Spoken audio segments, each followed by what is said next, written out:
for me. I've been married for 11 years. So I come from a long line of people who've been married for a very long time. My grandparents on my mom's side were married for 55 years. My grandparents on my dad's side were married for 54 years. And I'd like to think most of those years were happy ones. But there were a lot of indicators that maybe things weren't so.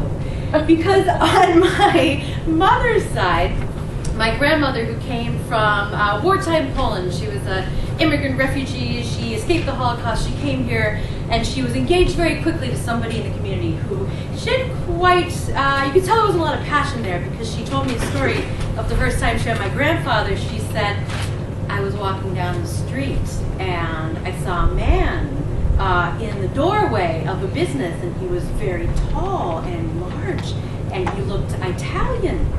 And I said to myself, now that is the man that I would like to marry. So I went home and told the other man, you're not for me.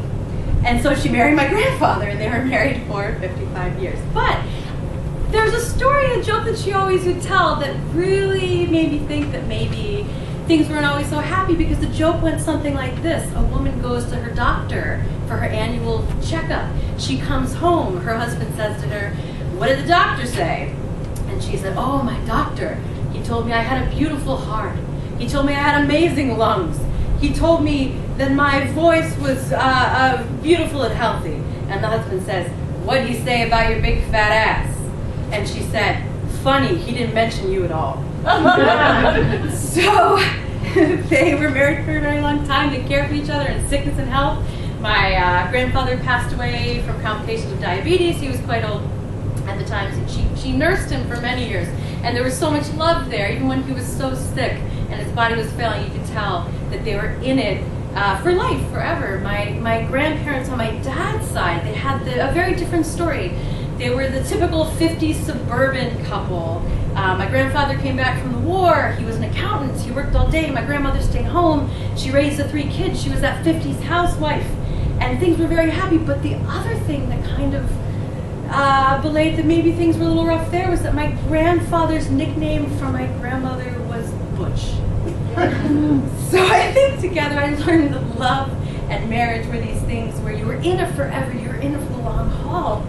But there was always going to be some salty with the sweet. You know, my parents, again, now they've been married for 45 years, and I could see there were good times, there were bad.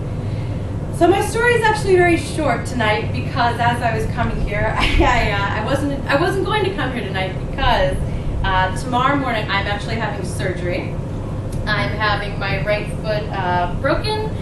I have a tumor in the bone in my foot.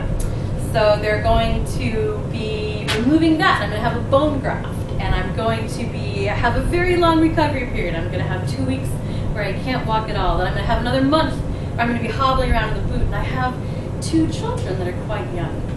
So I said to my husband, maybe I shouldn't come tonight to this story slam, even though he knows I love to be here, because I said, there's so much to do. I need to be preparing more meals. I need to be cleaning the house. I need to be readying things for when I'm not mobile for such a long time. And he said to me, don't worry. This is their thing. You love to go. You love to be here. Go out, have fun. Who knows when you'll be able to walk around again. Go out, I'll take care of things. He said, come home at some point, because tomorrow we have a very big day. And if that's not love, I don't know.